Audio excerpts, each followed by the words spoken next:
This episode is brought to you by RBJ Community Consulting. RBJ Community Consulting is a consulting company for community organizations and social entrepreneurs that is dedicated to helping organizations and employees reach their full potential. They provide strategic planning, meeting and event planning and facilitation, nonprofit startup services, project management, and more. To connect or learn more about their services, visit www.rbjcommunity.com. The whole process is a grueling process for sure. But it was also great to achieve that type of feat. So that was awesome. I want to know, how many times did you ask yourself, why did I do this? Or can I turn around? Yeah, no, every day, every stroke of the pedal for sure. It was like, why did I do this? Why did I do this?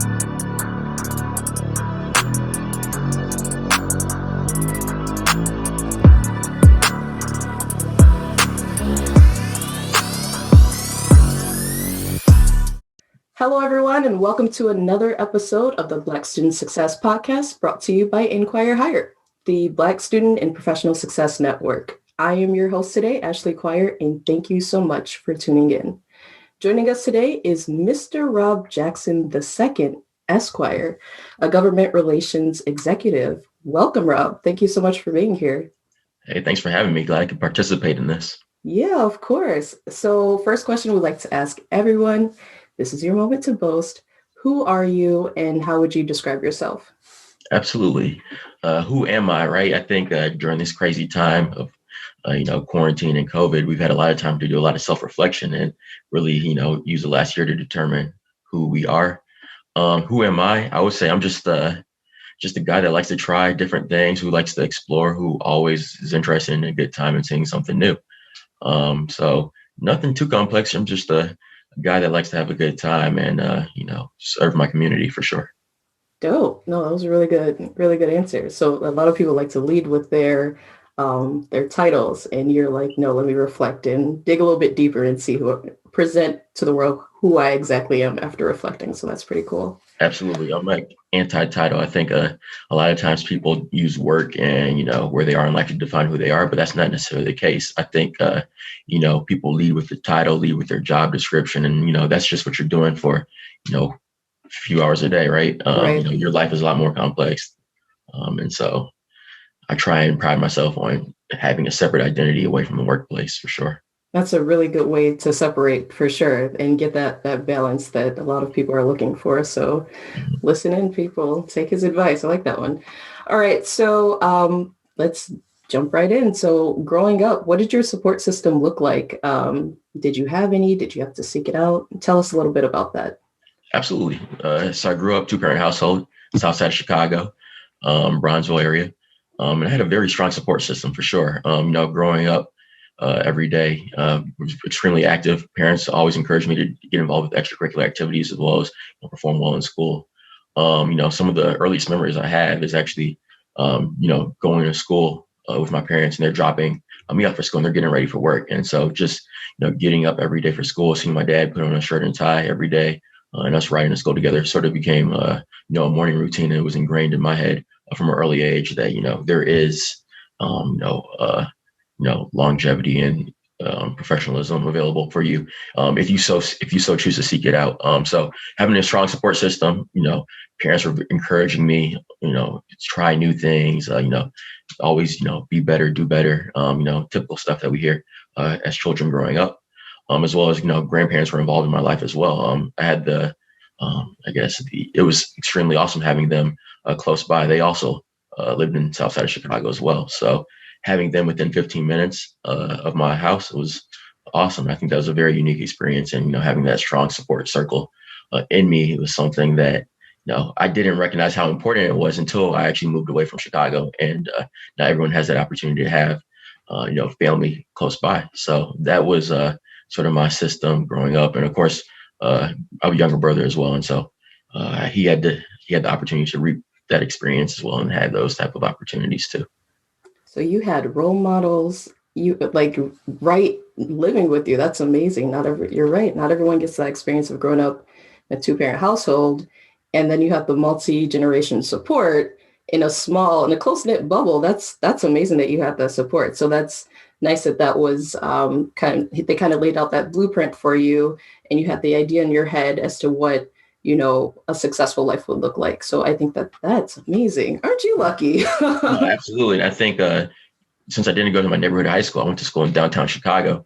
That gave me the opportunity to just see other stuff than what was going around in the neighborhood at that time.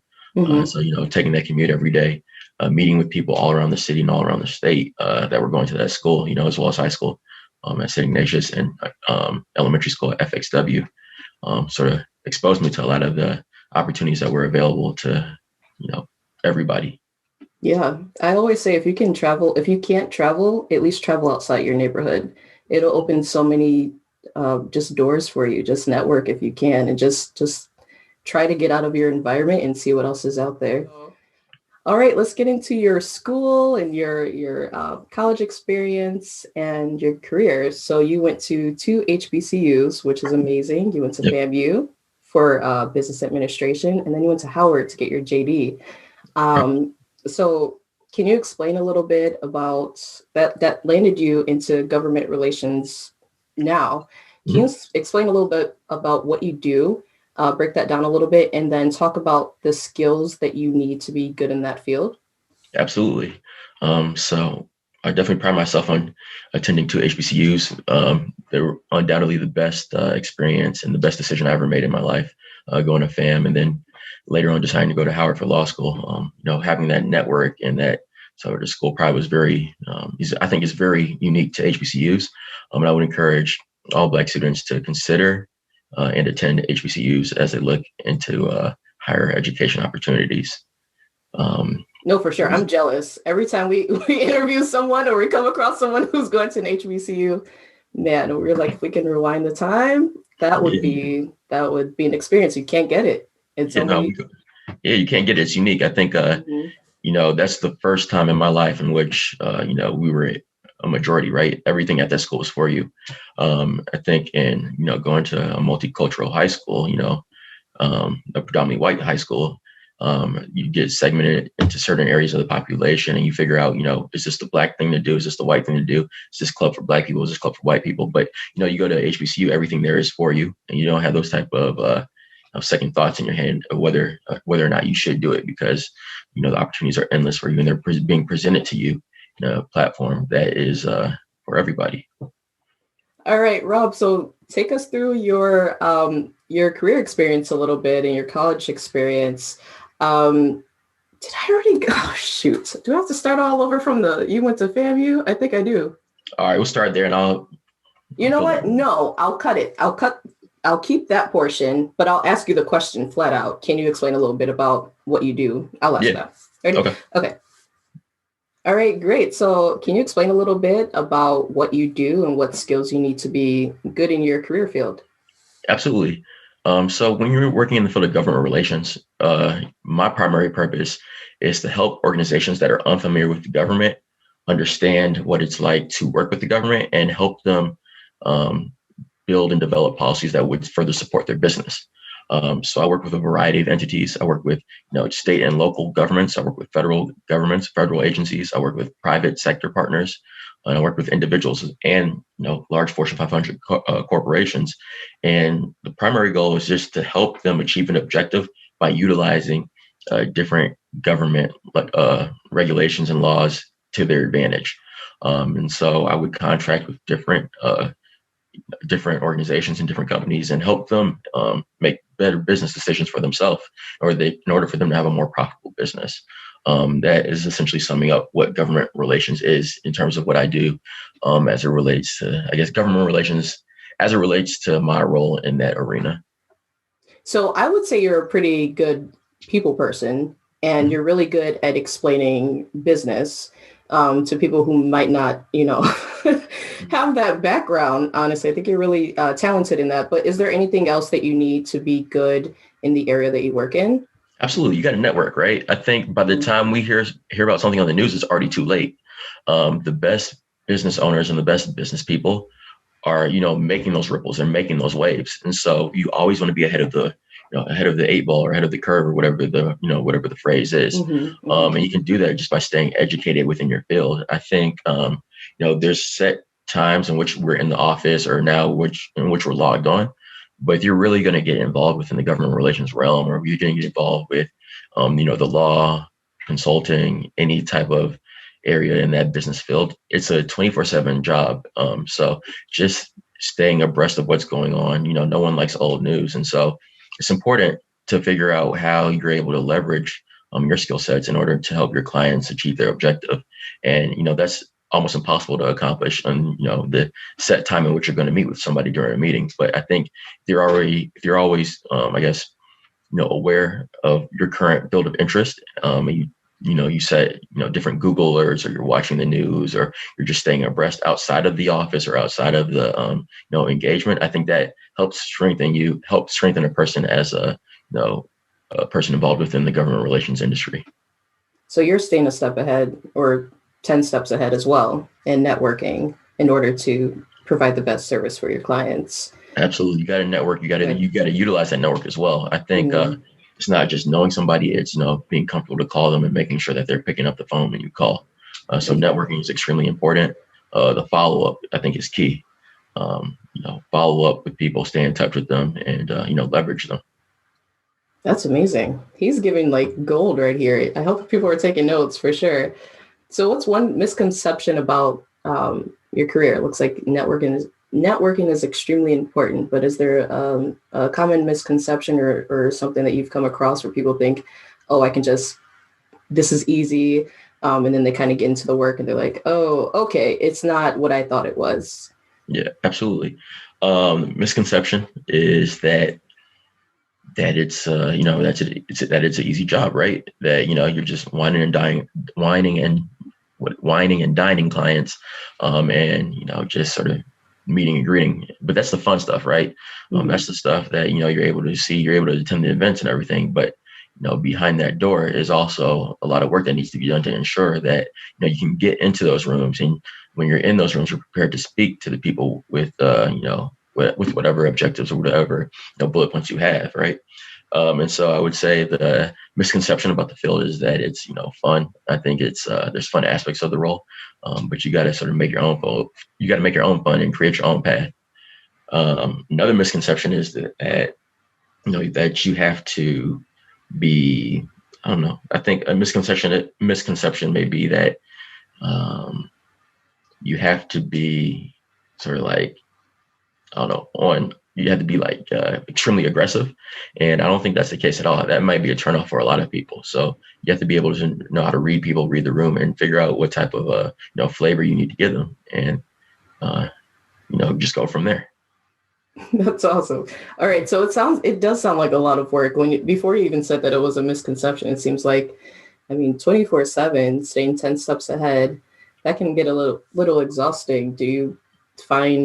How do you find balance? Absolutely. So I'm becoming a scheduler and a planner. So instead of living my life day by day, I invested in a calendar for the first time, right, on paper. Right. What? I think, I know, right? Oh, I'm a big planner. Everything's planned out. 30-something years. That's hilarious. I finally got a calendar, and I finally started using it, right? I think that helps curb a lot of the anxiety, when you're able to forecast what you got going on. And so having like a 12-month forecast has allowed me to really utilize and leverage my personal time when I see those gaps in the schedule. So instead of taking the day-by-day approach, taking a step back, looking at the bigger picture, and figuring out, hey, Monday or this week's gonna be a busy week, but I got some free time, 2 weeks from now. So they're just factoring in that personal time and leveraging it as much as I can, for sure.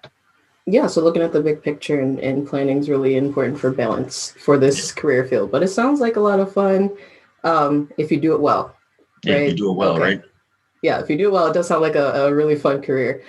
All right, so what's one piece of advice you would give to another Black student growing up? Maybe this is something that you've done in the past, you made a mistake, and you're like, hey, don't do this or go in this direction. What's one piece of advice you'd give? I would say that I would encourage all Black students to attend HBCUs. Like I said in the beginning of this, right? Go to HBCU and enjoy it, and take in that full experience. I would highly encourage Black students to attend HBCUs. And then another piece of advice I would give a student is, take the opportunity to explore everything as much as you can and then figure it out. Don't be narrow-minded and stick to like one field or one point of interest. Take the time to figure out what you like and what you dislike, and learn, because, we're learning about stuff every day. I'm hearing kids majoring in like all this, different stuff that I never even considered because I was so focused on going in the business route. So I would say, take the time to explore academically, socially, and figure out like where you fit in and figure out your niche. And then once you decide after you've sort of looked at the whole landscape, then go for it. But don't prematurely decide to do something without knowing what options are available to you. Some really good advice. And no, I do agree. We kind of get pigeonholed into like the big names for the majors and just stick with it.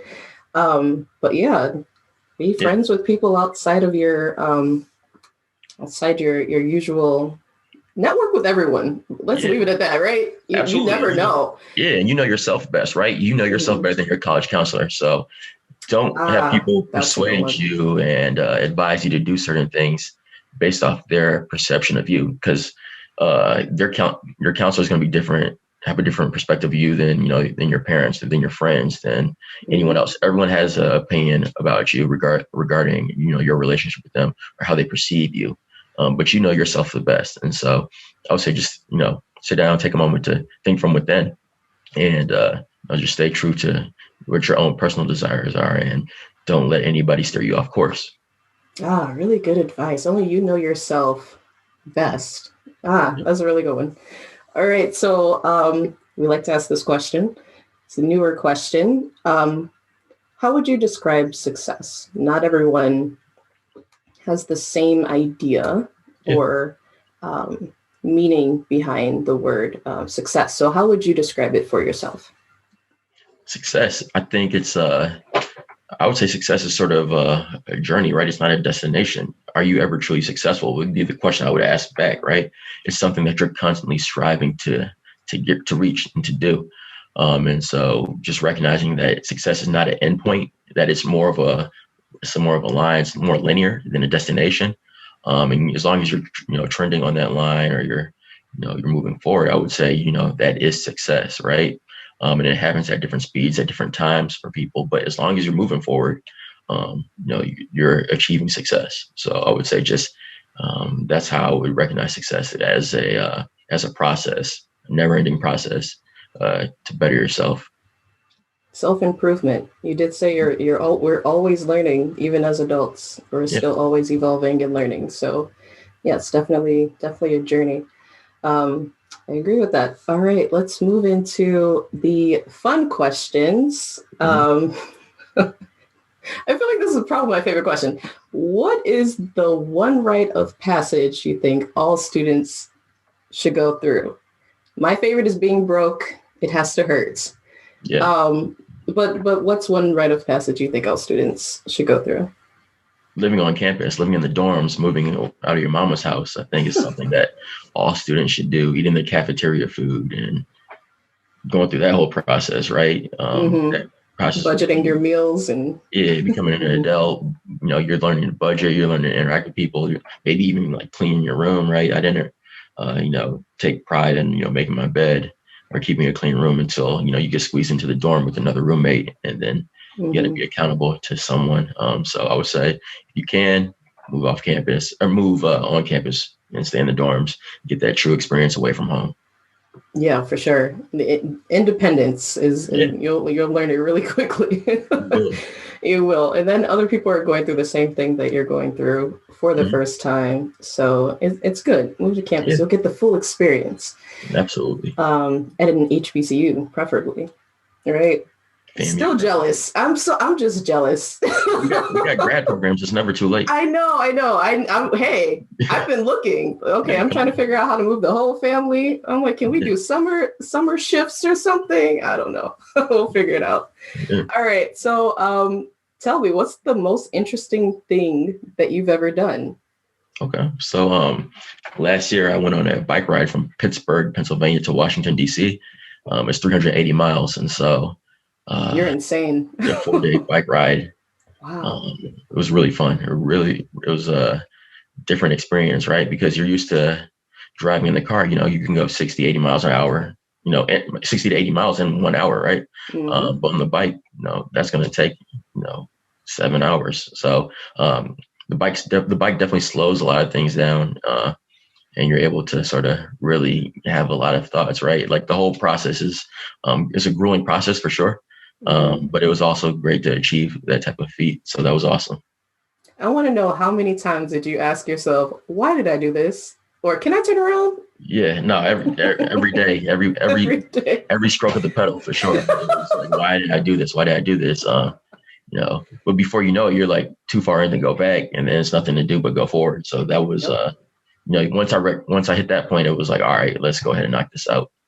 Awesome. It's a journey, and you found success on that journey, right? It's awesome. All right. Not for everyone. That's pretty impressive. I'm just saying, like, that's not easy for anyone. I think next year I might try and do it on a unicycle. What? Wait, what? Wait, hold on. Are you serious? Who knows? Nah, 380 miles on a unicycle. I gotta learn. That sounds painful. Right? That sounds painful. Yeah. Painful. Ooh, that's far. You can ride a unicycle? No. Oh, come on now. I might pick it up though. Hey, why not? Try new things. So, all right, Rob, thank you so much for joining us today. You can reach Rob via email. We'll link it in the description box below. Don't forget to like, comment, share, and subscribe to help us spread the word to those who would find this information useful. And thank you for your continued support. Until next time, everyone.